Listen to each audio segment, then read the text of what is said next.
8월 15일 월요일입니다. 레위기 25장 23절로 38절 말씀.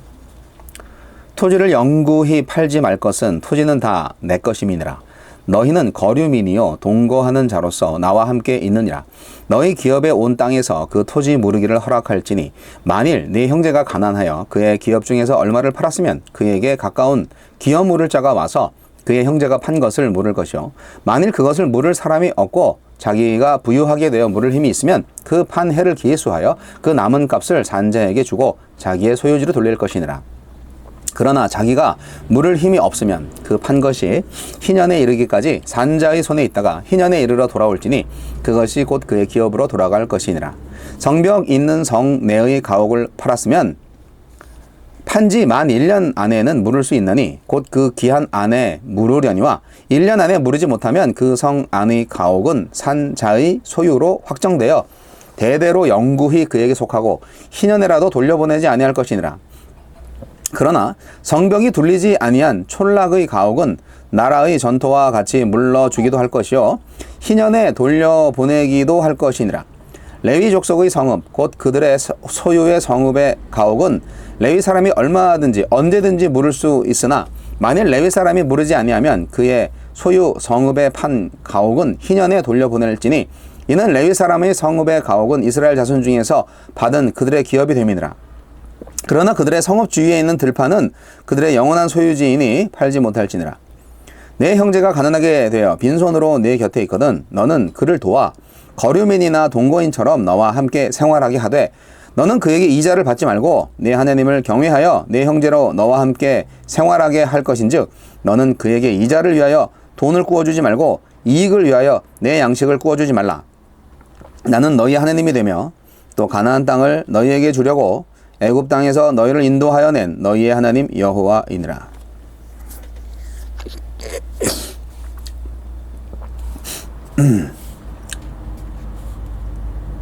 땅의 주인과 임시 거주자.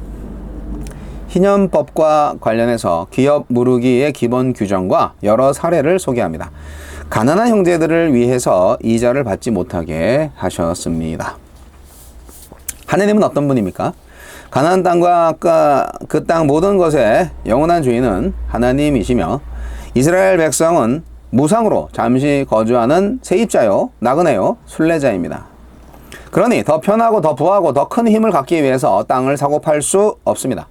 해와 비와 공기에 대해서 독점적인 소유권을 주장할 수 없듯이 땅도 마찬가지입니다.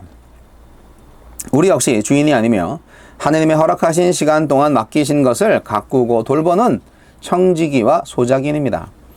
하나님을 주인으로 모신 우리는 더 크고 비싼 부동산과 불로소득을 인생의 목표로 삼고 살아가는 사람들과 얼마나 구별된 모습으로 살아가고 있습니까? 주인이신 하나님이 우리에게 요구하시는 임대료, 하나님이 우리에게 기대하시는 모습은 무엇일까요? 하나님은 애굽에서 학대받는 노예로 살던 이스라엘 백성을 해방하시고 그들에게 자유와 땅을 선물로 주셨습니다. 그런 맥락에서 출애굽 사건은 희년의 출발이자 모범입니다. 하나님은 가나안 땅에서 희년을 통해서 이스라엘 백성이 과거 애굽에서 종으로 살던 때 받았던 은혜를 기억하고 공동체 가운데서 그 은혜가 재현되길 원하십니다. 사랑은 준 만큼 돌려받거나 받을 것을 계산하고 주는 것이 아닙니다. 이미 하나님께 받은 과분한 사랑을 기억하여 상식과 기대를 뛰어넘는 호의를 베푸는 것입니다.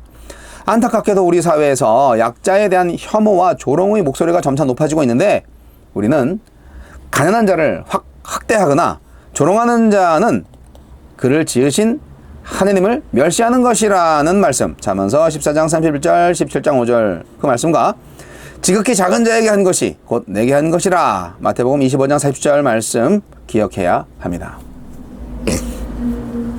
우리에게 주시는 교훈은 무엇입니까? 부득이하게 토지를 팔았을 경우 가까운 친족이 기업 물을 자가 되어 토지를 대신 사서 돌려주어야 했으며 희년이 되기 전까지 빚을 청산할 수 있으면 자신이 직접 기업을 물러야 했습니다.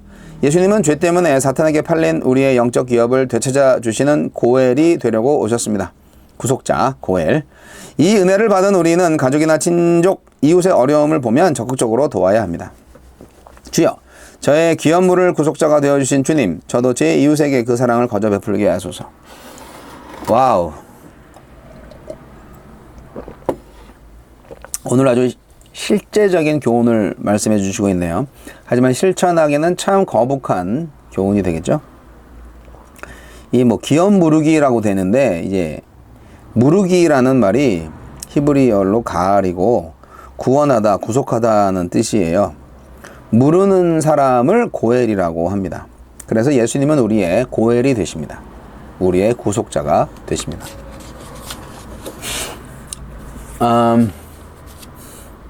희년에 대한 규례를 25장 전체적으로 지금 하고 있는데, 중요한 원칙은 뭐냐? 안식년이나 뭐 희년이나, 특히 희년의 어떤 바탕에 깔린 정신이 뭐냐? 그거는 바로 하나님이 이 땅의 주인이시다라는 것입니다. 우리는 관리인밖에 안 되는 거예요. 그러니까 사용자는 될 수 있어요. 그러니까 소유자는 아니다라는 거예요. 땅의 주인은 하나님이시다. 해, 달, 별, 공기도 하나님이 주인이시잖아요. 땅도 하나님이 주인이시다는 거예요. 하나님이 12지파한테 분배를 해주셨죠. 백성들은 지파별로 제비를 뽑아서 할당된 땅에 정착했죠. 하나님께서는 각 지파의 규모와 필요에 따라서 공평하게 나눠주셨죠. 이스라엘 지파는 50년마다 하나님께서 분배해 주신 원래 토지를 회복해서 새로운 시작을 할 수가 있었습니다. 회복과 새 출발의 은혜죠. 이건 얼마나 완벽해. 진짜. 오늘 본문이 이제 이스라엘의 토지 제도에 대한 대원칙을 설명하는 겁니다. 각 지파마다 인구수에 비례해서 공평하게 땅을 나눠준 거거든요. 근데 이제 그 땅의 사용권을 생각을 해야 되고, 영원히 내 땅 주인, 난 내 땅, 내 땅 이렇게 하지 말라는 거 말씀. 이스라엘 백성 역시 그냥 단순히 거류민이다. 스테이 하는 사람이다. 동거하는 자에 불과하다. 예. 자기가 사용권을 가지고 있지만 그 땅을 팔아요? 예, 그 상대방한테 팔아요? 예. 그 사람이 그 땅을 사도 결국에는 원주인한테 되돌려줘야 된다.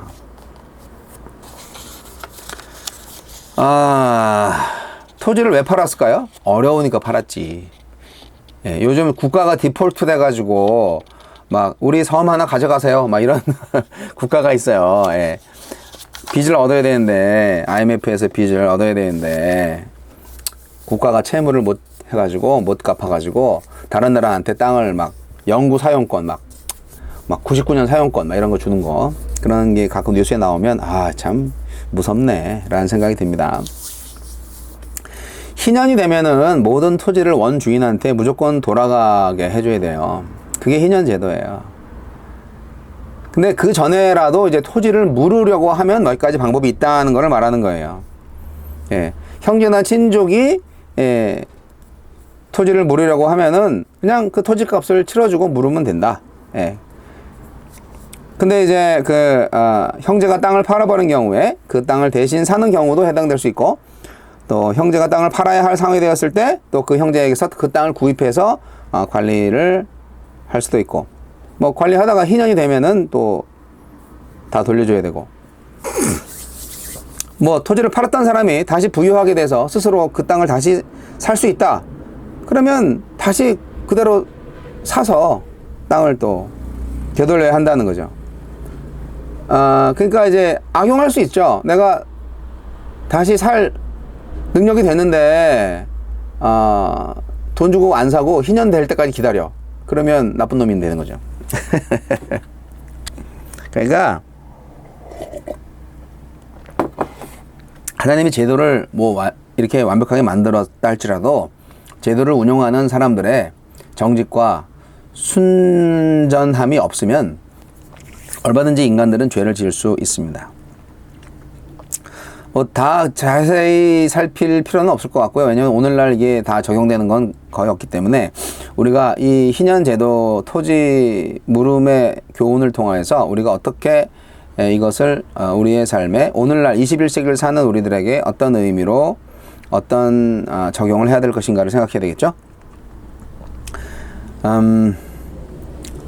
하나님은 레위인이나 가난한 사람들을 위해서 배려를 참 많이 하신 분이고요. 특별히 저는 오늘날에 대출을 안 받고 사는 사람이 누가 있어요. 특히 차를 살 때는 대부분 대출을 받아서 사잖아요. 뭐 이자가 몇 %니 대출 자체가 사실은 참 하나님 보시기에는 그렇게 좋은 것 같지 않다는 말씀입니다. 그리고 가난한 사람들한테 돈 빌려줄 때는 이자 받지 말라고 그렇게 말씀하시는 하나님. 우리가 유념해야 될 부분입니다. 하나님이 얼마나 약자들, 가난한 사람들한테 대한 이 배려가 있는지 아시겠죠? 아니 그 사람들 게을러가지고 능력이 없어가지고 돈 못 벌어가지고 그렇게 가난한 건데 우리가 왜 도와줘? 못나서 그런 건데 그게 이제 어떻게 판단을 하기 나름인데요. 그 사람들은 못날 수밖에 없는 환경이었다 또는 여러 가지 이유가 있겠죠. 그런데 실력이 없고 실력이 있고의 차이가 의롭다거나 불의하다거나의 기준은 아니잖아요. 게으르다, 성실하지 못하다, 이런 걸 생각할 수도 있지만, 우리가 양심적으로 생각할 때, 정말 그래서 가난한 건지, 아니면 노력을 하는데도 안 되는 건지, 그걸 좀 잘 판단할 수 있지 않을까요? 그리고, 그거를 판단하는 이는 우리보다는 하나님이 하셔야 되고요. 그래서, 웬만하면 도와주는 게 좋습니다. 물론 고기를 갖다 주는 것보다는 고기 잡는 법을 가르쳐 주는 것이 더 좋겠죠. 자, 근데 중요한 것은 오늘 말씀드리고자 하는 교훈은 그게 중요한 게 아니라 우리가 이 땅에서 나그네로 살고 있다라는 교훈입니다. 가나안 땅에서 안식을 누리려면 사실 역설적으로 그 땅에 정착을 해야 되는데, 근데 진정한 안식은 뭐다? 거기에 정착민으로 완전히 말뚝 박는 생각보다는 그냥 나그네 의식으로 거쳐가는 곳으로 생각을 하면서 살아야 된다는 거예요. 좀 약간 아이러니하죠. 그 땅 자체를 의지하지 말아야 합니다. 하나님을 의지해야죠. 그래서 우리도 노예였고 우리도 나그네였지 않았냐. 우리도 이렇게 나그네로 사는 거다. 이 땅 지금 빌려서 사는 거다. 하나님이 이 땅 주인이시니까. 하나님이 우리한테 선물로 주신 거다. 그러니까 다른 나그네들도 우리가 환영하고 더불어서 잘 살아야 되지 않겠냐. 그런 교훈을 이스라엘 백성들한테 주시는 거고요. 오늘날도 우리 사람들한테도 마찬가지죠. 우리가 사실 외국인들, 나름대로 약간씩 차별하고 그래요. 네, 저는 이민 생활을 해봤잖아요. 이민 생활 해보니까 우리가 그 사람들한테 차별받을 때 얼마나 속상해요? 마찬가지예요. 인간은 다 하나님의 다스림 안에 있고 하나님의 사랑 안에 있어요. 하나님은 누구나 다 사랑하시는데 하나님께서 당신의 자녀들이 어떤 자녀가 차별받고 핍박받으면 하나님 마음이 좋겠어요? 다 내 자식인데? 그런 차원에서 우리는 하늘 갈 거니까 하늘나라 가야 되잖아요. 이 땅에 있는 건 다 유한한 거니까 여러분 땅을 갖고 장난치지 말라. 그런 말씀. 그래서 오늘날에 부동산 투기만큼 하나님 앞에서 죄가 되는 것이 없겠다라는 생각도 들어요. 토지 불로소득을 재산 증식의 가장 손쉬운 방법으로 생각하는 사람들이 우리 대한민국에 아주 많죠. 워낙 한국이 이렇게 급성장하다 보니까 부동산으로 떼돈 번 사람들이 너무 많아가지고 그런 생각이 들 수 있어요. 서민들까지도 다 빚을 얻어서 아파트 사가지고 그 아파트가 더 오르기를 기다리면서 그 시세 차익을 노리고 하는 사람들이 있는데 돈 버는 건 은행밖에 없는 것 같아요. 자, 돈 놓고 돈 먹기. 참 은행 놈들 정말 은행 놈들이라고 해서 죄송합니다. 제 지인들 속에서도 은행인들이 있는데 욕심이 문제입니다. 욕심이. 여러분 그냥 땅을 사서 그 땅값이 오르기만을 기다리고 그래서 그 땅값이 올라서 이렇게 이득을 얻는 그런 거는 어떻게 보면 수고하고 노동을 해서 이렇게 돈을 버는 그런 구조하고는 완전히 다른 거잖아요. 불로소득이 될 수 있죠. 그게 과연 하나님 앞에서 정말 노동의 기도가 될 수 있을까? 저는 아직 퀘스천입니다. 그래서 좀 인간인지라 욕심이 생기고 그냥 뭐 그런 소득이 생기는 게 사실 좋죠. 예. 못해서 문제지. 할 수 있으면 하는 게 좋죠. 그런데 하나님은 말씀하십니다. 너희들 다 나그네거든. 너희들 다 노예였어. 너희들 다 죄에 구속돼 있었어. 내가 생명 바쳐서 너희들 살려줬잖아. 그럼 똑바로 살아야지. 그리고 힘든 사람 도와주면서 같이 더불어서 살아야지. 내가 선물로 준 그 땅에서 라고 하나님 말씀하시는 거 아닌가요? 이 땅에서 영원히 살 것 같이 그렇게 살지 마시라. 예, 이게 오늘의 교훈 중에 하나입니다.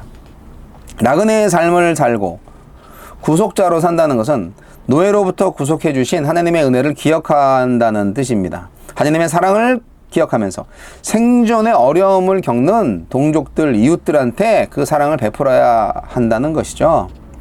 선물로 받은 것을 가지고 우리 지체들한테 이자 받아가지고 돈이나 양식을 구워주는 것은 범죄라는 거예요. 사랑은 준 만큼 돌려받거나 받을 것을 계산하고 주는 게 아니라고요. 사랑은 그냥 주는 거예요. 이미 우리가 하나님으로부터 받은 과분한 사랑을 기억합시다. 예수님이 우리 생명 살려주셨잖아요. 당장 죽어도 여한이 없지 않습니까? 여러분, 상식과 기대를 뛰어넘는 호의를 베풀 수 있는 넓은 믿음이 필요합니다. 왜냐고요? 하나님이 우리에게 생명을 주셨잖아요. 여러분, 이자놀이 하지 마시고 사랑하세요. 베풀어 주세요. 우리는 굶어 죽지 않을 만큼만 있으면 되지 않겠습니까? 제가 좀 너무했나? 하나님의 사역을 위해서 구제 사역 역시 가난한 사람들, 절망해서 막 자살하려고 하는 사람들, 그런 사람들은 살려야 되지 않겠습니까? 그런 사람들 도와줘야죠. 그 도와주는 게 선교이고 하나님의 사랑을 베푸는 것이고 하나님의 우리를 구원하신 그 구원의 은혜를 기억하는 겁니다. 복음을 전해서 예수 그리스도를 소개해서 예수 믿고 구원받는 백성이 되는 것도 있지만 구원이라는 그 개념이 굉장히 넓은 개념이고 깊은 개념이기 때문에 다양한 개념이고, 그리고 구원은 시작이 있고 완성되는 과정이 있기 때문에 우리가 오늘 힘들고 어려운 세상을 살면서 이웃을 사랑하고 도와주는 것들을 무시하면 안 되겠다 생각이 됩니다. 그리고 뭐 부자가 되지 말라는 얘기는 절대 아닙니다. 열심히 돈 벌어서 부자가 되시는 게 좋아요. 대신 그 모든 모아진 재화들, 모든 것들을 하나님을 위해서, 이웃을 위해서 다시 사회로 환원하면서 선한 영향력을 끼친다면 그거 얼마나 좋겠어요. 하나님 영광 받으시고 우리 주위에 많은 사람들이 평화와 사랑과 행복을 느끼지 않겠습니까? 예, 돈을 열심히 벌고 그 돈을 정말 멋있게 쓰는 거죠. 우리 모든 성도님들이 그렇게 살았으면 좋겠습니다.